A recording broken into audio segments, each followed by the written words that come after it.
Olá, gente, eu sou o Guilherme e a gente está começando agora a segunda parte do nosso curso sobre imprensa revolucionária, né, do Iskra ao Pravda, para poder pensar a imprensa revolucionária ontem e hoje. Na primeira parte do curso a gente falou um pouco sobre a história do periódico Iskra, né? A gente viu um pouco sobre a experiência dos revolucionários ali na virada do século XIX para o século XX, toda a luta política que o Lenin deu para construir o periódico Iskra, toda a importância que ele deu para o trabalho teórico e que motivou ele para construir um jornal, uma imprensa revolucionária, ali como um dos alicerces da construção do Partido Revolucionário. A gente falou sobre como ele tinha essa preocupação de resolver os problemas da dispersão geográfica das células social-democratas espalhadas pela Rússia e também para poder resolver a dispersão ideológica que existia, que estava uma forte influência do que a gente acabou chamando de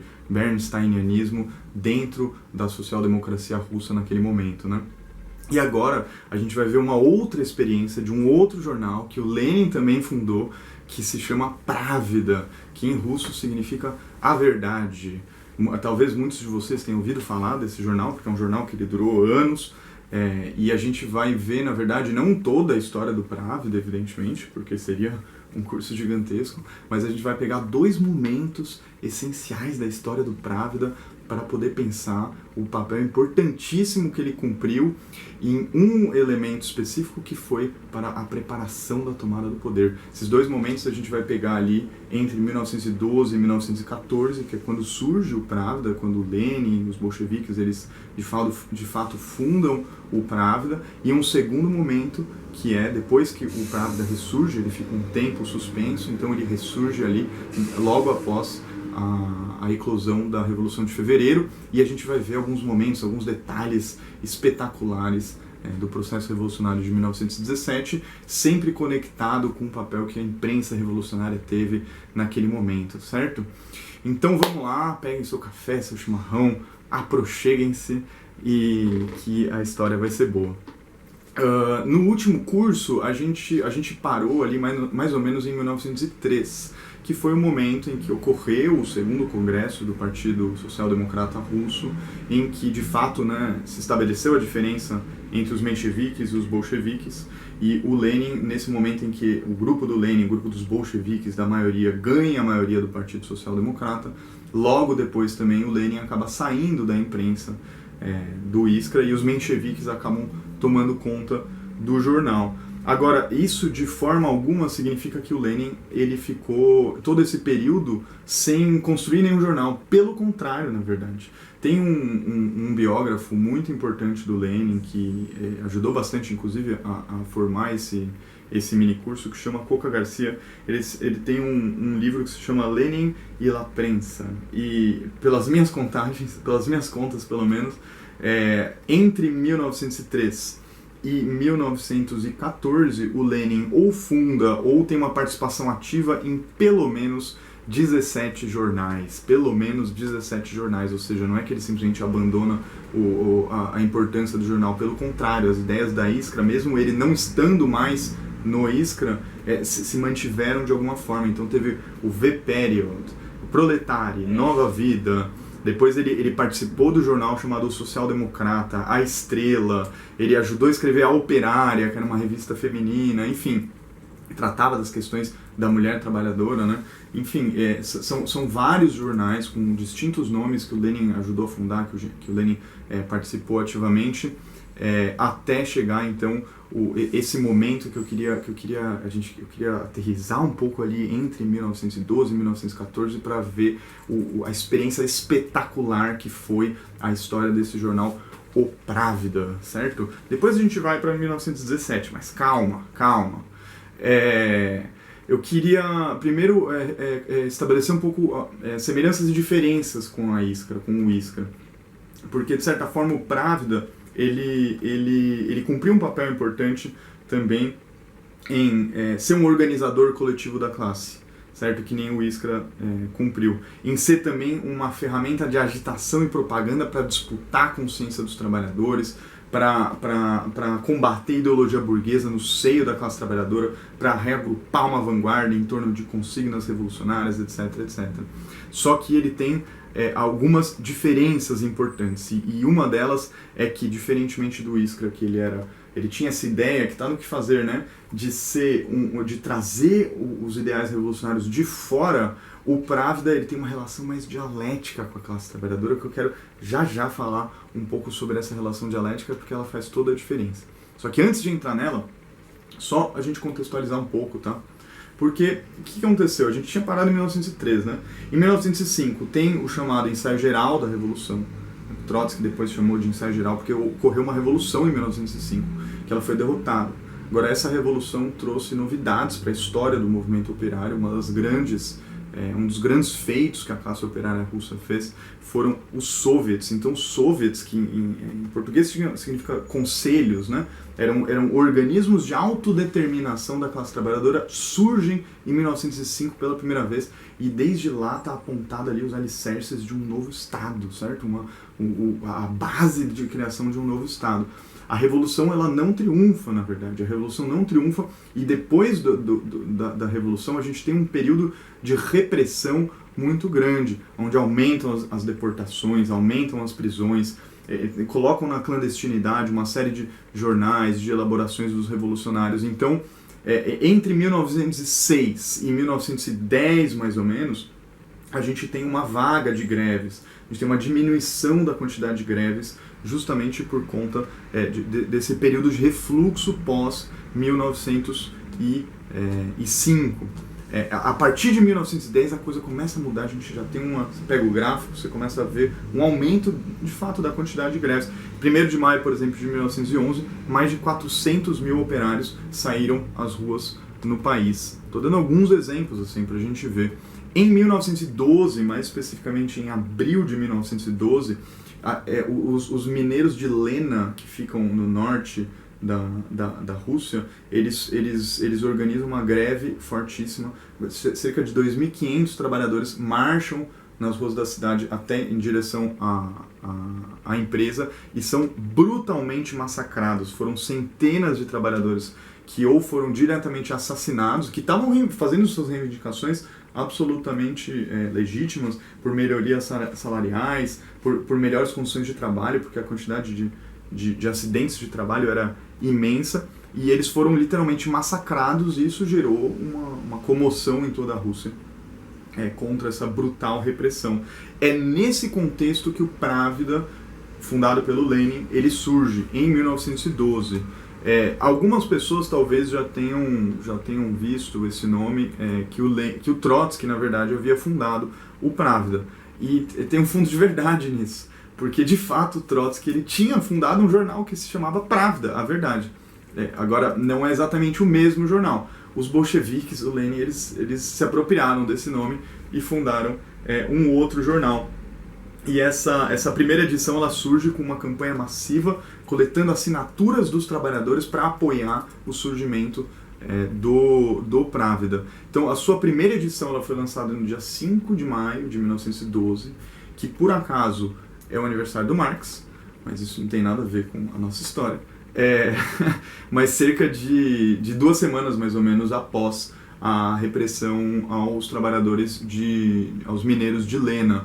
A primeira edição teve cerca de 25 mil exemplares, ou seja, já é uma quantidade maior do que o periódico Iskra, e inclusive o Pravda ele teve um caráter diário, era um jornal que era diário, que retratava diariamente, cotidianamente, a situação da classe trabalhadora. Logo depois, em pouco tempo, as edições passaram a ter 60 mil exemplares e para cima. E lembrando que não eram 25 mil ou 60 mil operários apenas que liam, porque era uma situação, inclusive com um índice de analfabetismo muito grande na Rússia, onde os trabalhadores eles pegavam a edição e liam para outros trabalhadores, certo? Então, em reuniões secretas, na floresta, eu dei esses exemplos na última aula, né? Acho que isso é importante para a gente ver a relação, como ela vai se espraiando como uma rede, né? Enfim, vou falar um pouco mais sobre isso quando a gente vai entender um pouco dessa grande diferença que o Pravda tem com o Iskra, que tem a ver com essa relação dialética entre a redação, a produção do jornal e a classe, e os trabalhadores, que é uma certa relação entre o partido e a classe, a vanguarda, e também um setor amplo da classe trabalhadora. O Pravda, diferentemente do Iskra, ele era literalmente escrito pelos trabalhadores. Não só, mas ele em grande medida, ele era literalmente escrito pelos trabalhadores. A gente poderia colocar uma ideia de que o Pravda, ele era um jornal dos trabalhadores e para os trabalhadores. Em que sentido? No sentido de que os próprios trabalhadores, eles escreviam, enviavam correspondências para a redação do Pravda, o Pravda elaborava elas e depois organizava elas no jornal para poder espalhar pela Rússia.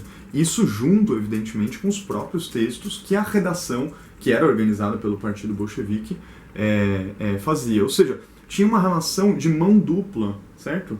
Entre a redação e os trabalhadores. Então eles enviavam denúncias de uma situação de uma fábrica, eles enviavam notícias de alguma greve, eles enviavam algum ataque brutal que alguma empresa ou que algum governo provincial estava fazendo, eles enviavam crônicas, enviavam poemas, enviavam textos que de certa forma ajudavam, na medida em que a redação ia recolhendo essa quantidade enorme de informações e depois divulgando elas, ela ajudava a criar uma consciência coletiva da classe trabalhadora, uma espécie de homogeneização da experiência operária que vai criando justamente essa consciência coletiva que voltando, né? Ela é redigida por um núcleo duro ligado ao partido, ela passa para educar uma vanguarda da classe trabalhadora, que por sua vez influencia, uma vanguarda de dezenas de milhares, que por sua vez influencia outras dezenas ou centenas de milhares. Então tem esse processo de espraiamento, de organicidade, cuja relação dialética entre o sujeito, entre os sujeitos, ela é absolutamente fundamental. Essa questão tem um sentido de pertencimento por parte dos trabalhadores, aonde o jornal ele não tem uma relação passiva com o jornal, certo? Ele passa a ter uma relação ativa, distinta, onde ele se vê naquele objeto. Aquele objeto, inclusive, é uma forma não é um objeto alienado, certo? Não é um processo alienante e alienado. Não, ele vê aquilo como sendo seu. Isso é espetacular. Pegar dados, eu vou trazer alguns números para vocês hoje. Em apenas um ano, isso está no livro do O Partido Bolchevique, do Pierre Brouet, que é um historiador marxista sensacional. Todo mundo tem que ler.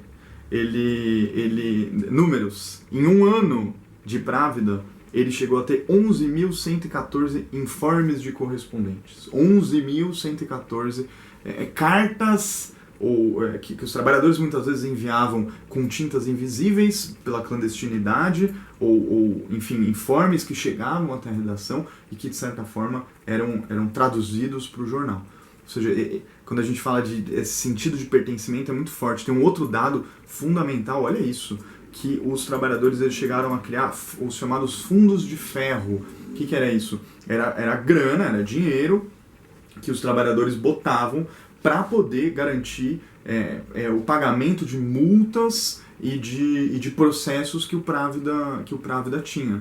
Os números também são impressionantes. Em 1912, primeiro ano de Pravda, foram 620 coletas para esse fundo de ferro, apenas de trabalhadores. Tem outros números que têm a ver com não operários. Em 1913 teve 2.181 coletas e em 1914 2.873 coletas. Isso o próprio Lenin escreve, tem nas obras completas dele. Eu coloquei toda a bibliografia do curso aqui, depois vocês podem ver.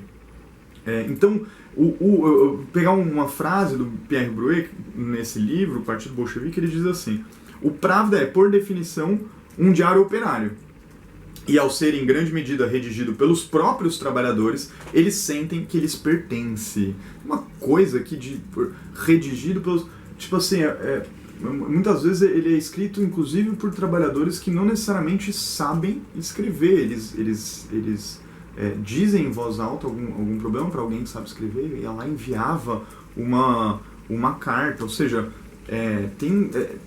isso é uma questão que é absolutamente revolucionária se a gente for pensar a história da imprensa moderna, burguesa, e a imprensa dos dias de hoje, certo? Se a gente for comparar o que a Globo faz, o que a Folha, o que Estadão faz, eles têm uma relação absolutamente brutal com o leitor. O leitor, ele é um consumidor, porque aquilo é uma empresa, certo? Em primeiro lugar. É uma empresa capitalista. A Globo, Folha, Estadão, Band, Record, o Escambau, são tudo empresas capitalistas que têm os seus consumidores, certo? Que têm os seus clientes. E é muito louco como eles não veem de fato o trabalhador ou a audiência como sujeitos que possam pensar. Não, eles são meras massas de manobra para poder bombardear essas pessoas com ideologia burguesa. É muito louco, eu sempre dou esse exemplo porque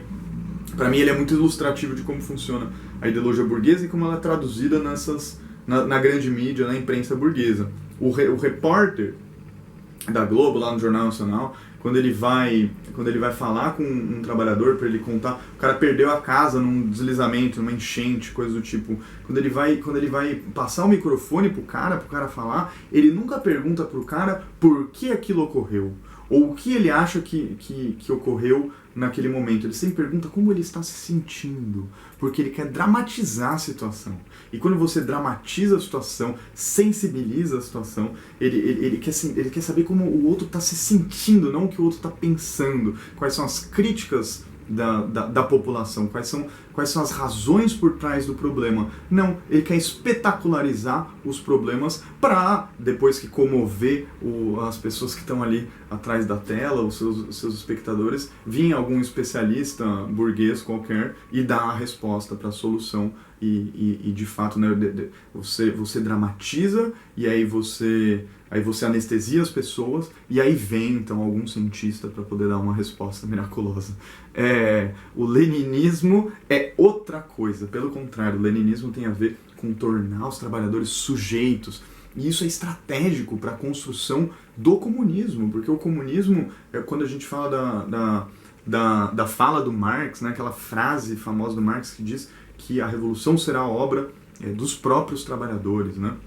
Não é uma frase bonita, ela é real e a gente tem que torná-la carne, ganhar força. Por quê? Porque os trabalhadores, o comunismo, uma sociedade sem exploração, sem opressão, só vai existir na medida em que os trabalhadores, os produtores, as pessoas, elas tiverem uma participação ativa e consciente na história e nos processos de luta. E o jornal, na medida em que ele se transforma numa ferramenta fundamental da construção do partido e fundamental da construção da revolução, essa relação dialética entre o jornal e a classe, entre os trabalhadores, uma relação de mão dupla, ela é fundamental. Inclusive, um outro elemento sobre isso que também é muito importante, que nessa relação dialética, o partido, ele não escreve as coisas, sempre ele vai lá, escreve, os trabalhadores ouvem. Quando tem essa resposta, essa relação, essa via de mão dupla, o núcleo dirigente do partido passa também, os trabalhadores, os informes que eles enviam, passam a ser antenas para a gente conseguir medir a temperatura da luta de classes, ou então para a gente poder medir o estado de ânimo dos trabalhadores, e sabendo medir o estado de ânimo dos trabalhadores, se tem mais força, se tem mais coragem, se tem mais energia, se tem mais puteza, se tem mais raiva, se tem mais medo, o partido ele está mais preparado para poder ajustar a sua linha de acordo com a situação. Então, essa relação ela é absolutamente fundamental, certo? Por último, últimos dados sobre esse momento, o Pravda, nesse primeiro momento, teve mais ou menos 3 anos de existência, certo? E a repressão foi brutal, que nem o Iskra era uma bomba que você carregava na mochila, o Pravda também. Então, só no primeiro ano teve mais de 40 recolhimentos por parte da polícia, 36 processos no total contra redatores, isso só no primeiro ano. E se a gente somar a quantidade de tempo que os membros do Právida eles ficaram presos na cadeia por causa do Právida, foram dar um total de 47 meses e meio. E foi assim até 1914, então, quando de fato ele teve a sua circulação suspensa porque eclode a Primeira Guerra Mundial, certo? Aqui então, assim, eu queria encerrar essa primeira parte dessa parte do curso e entrar então na segunda parte, que tem a ver com o segundo momento do Právida, que vai ali dos meses iniciais de 1917 até outubro, até a tomada do poder, e a gente vê como o Právida ele se transforma literalmente numa arma para a tomada do poder, para a disputa de consciência dos trabalhadores e para os bolcheviques e a linha do Lenin conseguir triunfar e ganhar a maioria dentro dos soviets e de fato a revolução mais importante do século XX e talvez da história da humanidade triunfar. Será que a revolução teria sido a mesma sem o Právida? Não podemos dizer, certo? Então, para isso, aonde que eu quero começar? Eu quero começar lá em fevereiro, certo? Os primeiros dias do Právida, logo após a eclosão da Revolução em fevereiro, eles foram marcados principalmente pela linha, era uma linha menchevique, na verdade, cuja direção do partido bolchevique, na época, estava sendo fortemente influenciada pelo Kamenev, pelo Stalin e pelo Muranov. O Lenin ele não estava na Rússia em fevereiro, certo? Ele estava lá em Zurique, na Suíça. E ele tá saindo e dando um rolê, indo pra biblioteca, aí chega um cara, fala, mano, estourou uma revolução lá na Rússia, ele fica louco e corre pra Rússia. E tem nessa biografia que eu tinha falado, Lenin na prensa, tem um trecho de uma carta que o Lenin escreve pra Kollontai, que foi 8 dias após a Revolução explodir e um dia depois que o Lenin ficou sabendo da Revolução. Ele diz assim para Kollontai: o principal agora, imagina, a Revolução explodiu, olha o que o cara tá pensando, o principal agora é a imprensa e a organização dos trabalhadores em um partido social-democrata revolucionário. Ou seja, a relação entre o partido aqui de novo e a imprensa e o jornal é absolutamente uma relação absolutamente intrínseca, certo? Agora, qual que era o grande problema, certo? Os trabalhadores em 17, são vários, mas um dos grandes problemas, os trabalhadores em 17 fizeram a revolução. Eles fizeram a revolução, mas eles não tomaram poder. Esse foi o grande problema. E acabaram cedendo o poder para a burguesia. Subiu ao poder, alguns dias depois da eclosão da Revolução, um tempo depois da eclosão da Revolução, um cara que se chama Kerensky, e foi estabelecido o chamado governo provisório. Naquele momento, a linha do partido bolchevique não era denunciar e se contrapor ao governo provisório, mas sim apoiar o governo provisório. O governo provisório, na verdade, era um governo burguês, com partidos burgueses. Diretamente a burguesia subiu ao poder após uma revolução que foi protagonizada pelos trabalhadores. Os socialistas revolucionários, os mencheviques, estavam apoiando de mala e cuia o governo do Kerensky. E os bolcheviques, naquele momento, dirigidos pelo Stalin, pelo Kamenev, pelo Muranov, decidiram apoiar. Vou ler uma parte que tá escrito no próprio Právida, que a função dos soviets naquele momento, os soviets eles eclodem novamente, era, abre aspas, sustentar o governo provisório em sua política durante todo o tempo em que seguir o seu caminho de satisfação das reivindicações operárias. E na verdade, o Lenin, logo depois, ele começa, a partir das teses de Longe, que eu vou falar um pouco, depois das teses de Abril, já começa a mostrar que de forma alguma o governo provisório estava interessado em resolver os problemas das reivindicações dos trabalhadores e estabelecer de fato a paz no país, acabar com a guerra, estabelecer a reforma agrária, grandes reivindicações dos trabalhadores no campo, do campesinato. Pelo contrário, na verdade, a burguesia era absolutamente incapaz de fazer isso. E o Lenin, ele ensandecido, ele corre para a Rússia para poder combater isso que ele depois vai falar, que a linha do Právida, abre aspas, a linha do Právida vacilou no kautskismo, e ele luta para esperar ratificar totalmente essa linha. Isso é uma carta que o Lenin escreveu em 25 de abril de 1917, que é uma carta para Radek e Haneck. Já, na verdade, desde um pouco antes, tá, ele escreve as chamadas teses de longe. As teses de longe, por que é de longe? Porque ele estava longe ainda. E ele via teses para a direção do partido, publicar no Pravda, onde ele propõe um giro de sair de uma linha de seguidismo, de apoio ao governo provisório, para já preparar a insurreição. Ele já começa a ver, a partir do processo revolucionário que eclodiu em fevereiro, a necessidade de preparar a insurreição, de preparar a revolução, a denúncia da aliança com o imperialismo na guerra, e justamente a necessidade de transformar a guerra imperialista em uma guerra civil, em uma guerra revolucionária. Mas, para isso, ele tinha um grande obstáculo, que era a linha menchevique dentro do próprio partido bolchevique.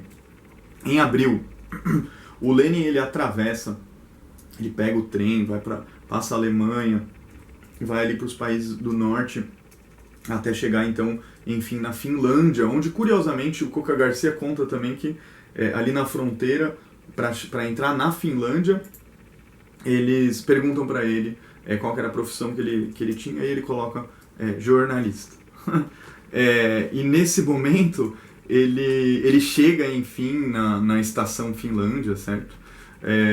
E publica as teses de abril no Pravda, onde, de certa forma, se inicia definitivamente a luta política com essa linha menchevique, onde ele coloca diretamente a necessidade da tomada do poder. No Pravda ele diz o Soviet de Deputados Operários é a única forma possível de um governo operário. Qual que era o grande problema? O grande problema é que os soviets, que seria justamente o germe desse poder de um governo operário, ou seja, um germe de um novo Estado, que não é um Estado burguês, é um Estado operário, os soviets eles não eram dominados ainda, os bolcheviques ainda não tinham maioria dentro dos soviets.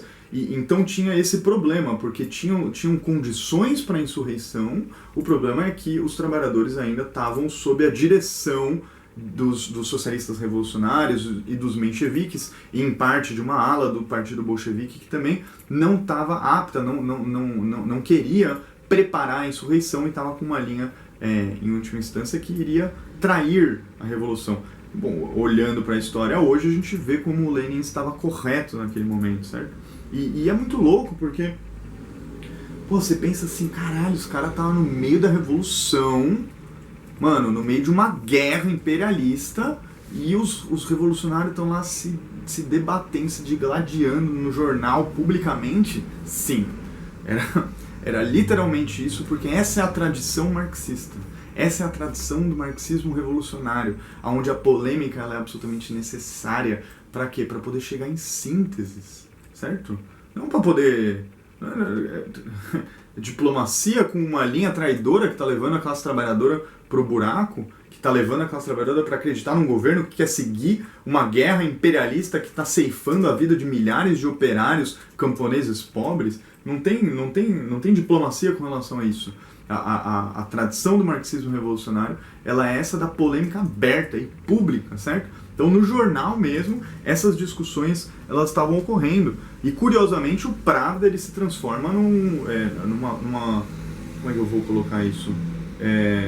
Numa porta de entrada de alguns dos debates mais importantes que iriam decidir os rumos da história.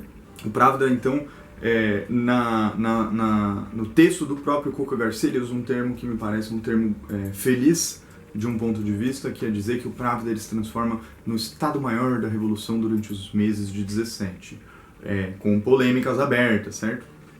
Então, entre abril e julho de 1917, o Lenin ele continua a sua batalha para poder ajustar a linha do partido, combater o kautskismo, o etapismo, o apoio ao governo burguês do Kerensky, até chegar em julho, e tem uma virada em julho, porque o que acontece? Eles vão conquistando, os bolcheviques eles vão conquistando cada vez mais influência entre os trabalhadores. Em julho, ocorrem as chamadas Jornadas de Julho,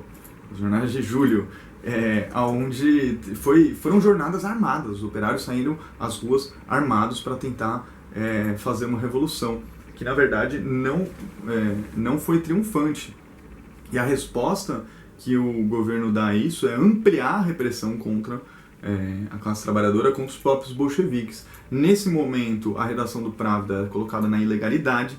Os soldados eles invadiram a redação do Pravda, destruíram as máquinas, chegaram a assassinar um trabalhador. Numa biografia do Lenin conta que 30 minutos antes ele estava dentro da redação, conseguiu fugir. É nesse momento que o Lenin ele sai da Rússia novamente, de novo. Ele sai disfarçado de foguista num trem em direção à Finlândia e lá fica até alguns dias antes da insurreição, em outubro. Lá, inclusive, na Finlândia, nesse período entre ali julho e outubro, que ele escreve o célebre livro dele, que também todo mundo tem que ler, que se chama O Estado e a Revolução. Então, nesse momento, justamente a repressão, as prisões, as deportações, elas começam a aumentar e colocam toda a imprensa revolucionária dos bolcheviques na ilegalidade. O Pravda chega a desaparecer enquanto Pravda, eles têm que mudar o nome e passa a se chamar Rabochi Put. Não sei se é assim a pronúncia, mas de qualquer forma, todas as divergências internas dentro do partido seguiam, certo? Agora, já entrando em agosto, já não era mais o Partido Bolchevique, já não era mais só o partido do Lenin. Na verdade, o Lenin e o Trotsky eles vão convergindo na medida em que a revolução ela vai avançando, até chegar em agosto, onde de fato há o Trotsky entra no Partido Bolchevique. E eles vão confluindo, mas sem ainda conseguir convencer o conjunto dos dirigentes bolcheviques. Tem muitos zigue-zagues onde justamente o Pravda ele foi palco desses debates fundamentais para poder fazer avançar a revolução. No final de agosto, o que acontece? Um pouco antes, na verdade, o Kerensky ele coloca um general, que é o Kornilov, como um dos seus ministros. O Kornilov ele tenta dar um golpe no Kerensky, que é um golpe que foi impedido fundamentalmente pelos próprios bolcheviques. Então teve um momento de repressão maior contra os bolcheviques e depois os bolcheviques eles conseguiram se organizar para poder resistir ao golpe do Kornilov e isso fez com que mudasse toda a situação. Porque aí sim eles passaram a ganhar maioria e influência dentro da classe trabalhadora. Tem uma imagem clássica que o Trotsky ele conta discutindo com o operário, que o operário falava, não, a gente tem que apoiar esse golpe, porque o Kerensky é nosso inimigo. E aí o Trotsky fala, não, mas ele é um golpe reacionário.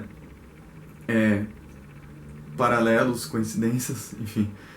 E aí ele fala assim, vamos colocar o fuzil, apoiar o fuzil no ombro do Kerensky, atirar no Kornilov e depois a gente se resolve com o Kerensky. Isso foi fundamental para os bolcheviques conseguirem maioria nos soviets.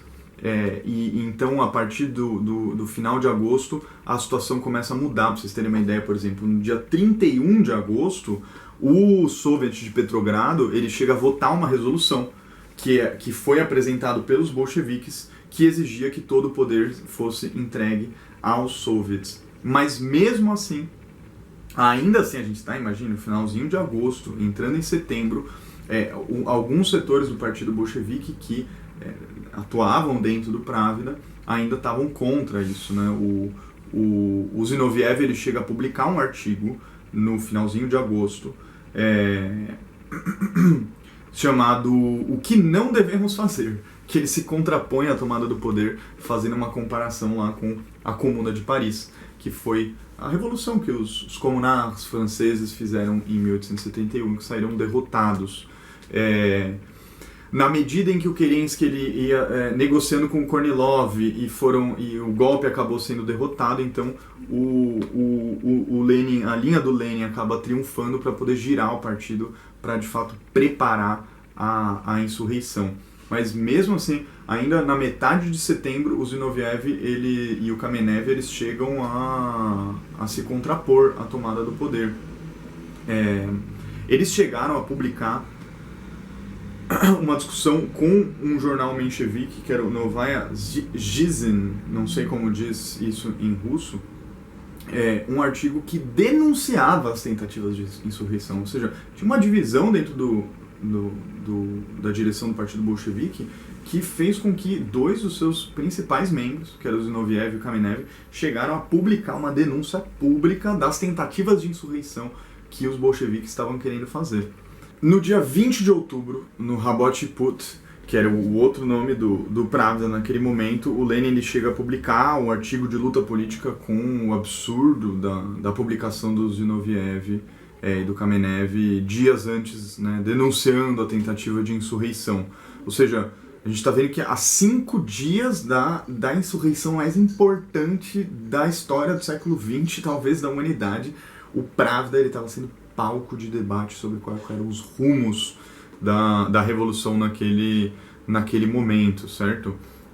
Então, e aí vem os últimos 5 dias, que vale a pena, quem nunca estudou, conhecer os mínimos detalhes. Infelizmente a gente não vai poder contar aqui, mas a insurreição ela já estava armada, a linha do Lenin de fato foi triunfante, os bolcheviques conseguiram ganhar a maioria nos soviets, preparar a insurreição para a tomada do poder e para derrubar o governo provisório e dar o poder aos próprios trabalhadores nesses organismos que são os soviets, né, que são os organismos de autodeterminação dos próprios trabalhadores, são conselhos locais onde democraticamente os trabalhadores eles votam sobre absolutamente tudo, certo? Sobre onde vai a produção, para reorganizar a produção, para poder pensar as medidas mais importantes do Estado que estava nascendo naquele momento. Então, no dia 22 de outubro, o Cruzeiro Aurora ele nega as ordens do governo provisório. No dia 23, o governo provisório proíbe a imprensa bolchevique e fecha suas redações.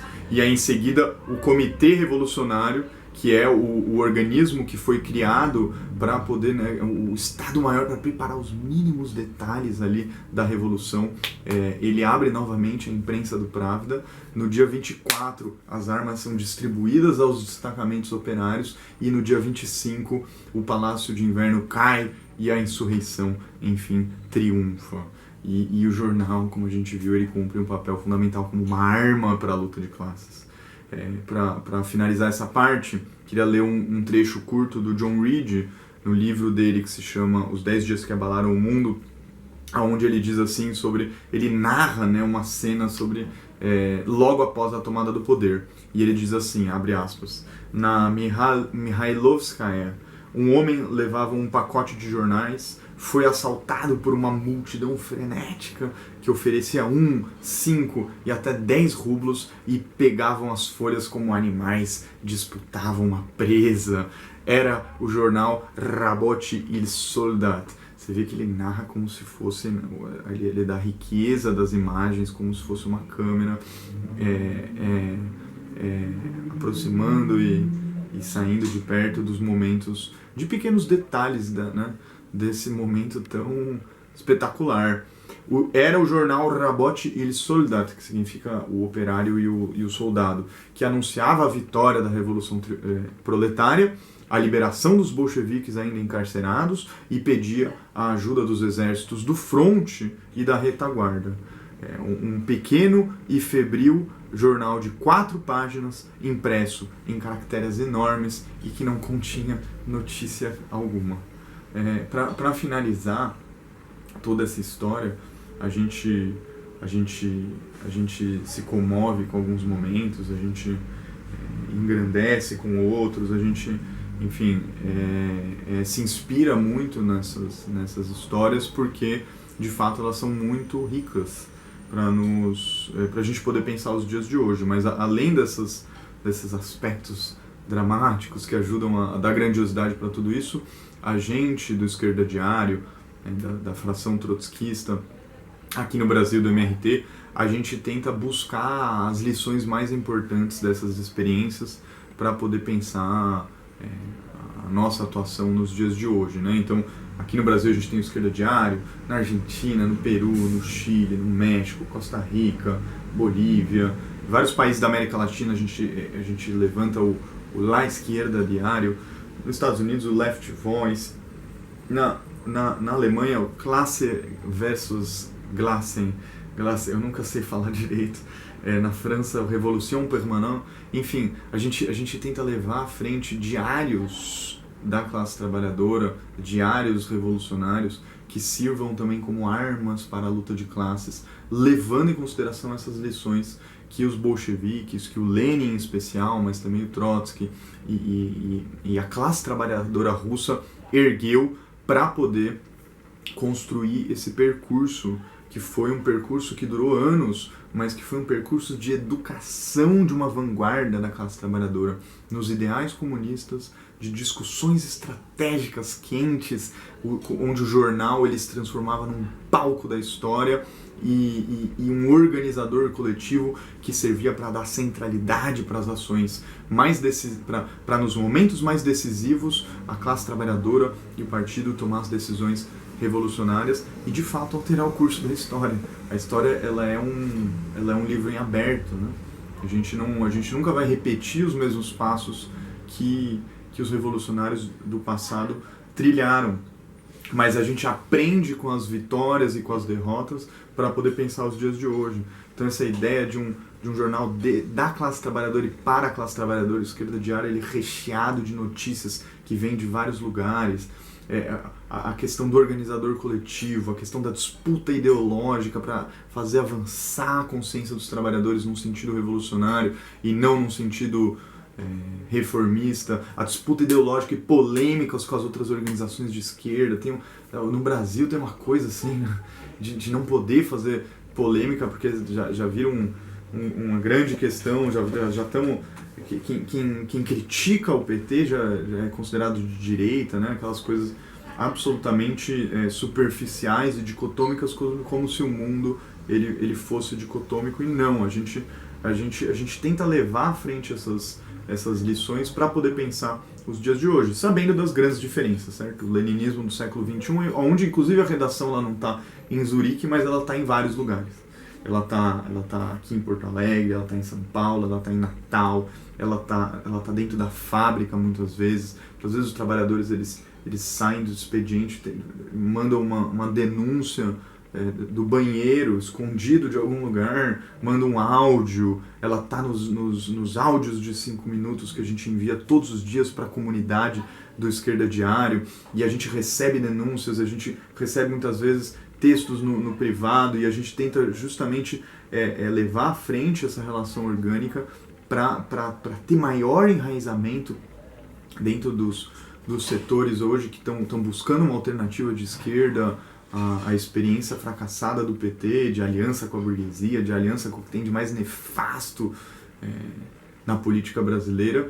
E o nosso jornal, então, ele serve para isso, para educar para educar uma vanguarda da classe trabalhadora e nos ideais marxistas, e também servir como uma arma contra a extrema-direita, que nesse momento aqui no Brasil, Bolsonaro está descarregando todo o seu ódio e toda a crise capitalista e crise sanitária nas costas dos trabalhadores, e o que a gente tem majoritariamente é a ideologia burguesa sendo bombardeada todos os dias nas TVs, nos celulares, nos computadores, nas rádios de todas as pessoas. A gente tem que ser um contraponto a isso, certo? Um contraponto a isso. E a gente não vai ser um contraponto a isso consciente e revolucionário se a gente, inclusive, não levar à frente essas experiências que o próprio Pravda nos dá. Essa relação de pertencimento, os trabalhadores sejam sujeitos da política e do dia a dia. Enfim, essas foram algumas das contribuições que a gente tentou dar com esse curso. Eu espero que tenham servido. Evidentemente a gente não consegue dar conta de todos os detalhes, tem muitos outros detalhes que vale a pena estudar na história da imprensa revolucionária, na própria trajetória do Lenin, as experiências dos bolcheviques. Depois tem toda uma história pós-tomada do poder do próprio Pravda, que daí é um jornal com outros objetivos, mas conservando alguns outros. Enfim, espero que mais do que fechar ideias, esse curso ele tenha servido para poder abrir ideias e a gente, evidentemente, convencer mais pessoas para participar do nosso empreendimento, que o campus virtual é parte e que é um empreendimento revolucionário de ampliar a comunidade de Esquerda Diário, de construir de fato um partido revolucionário aqui no Brasil e no mundo. É isso, gente. Com isso a gente encerra.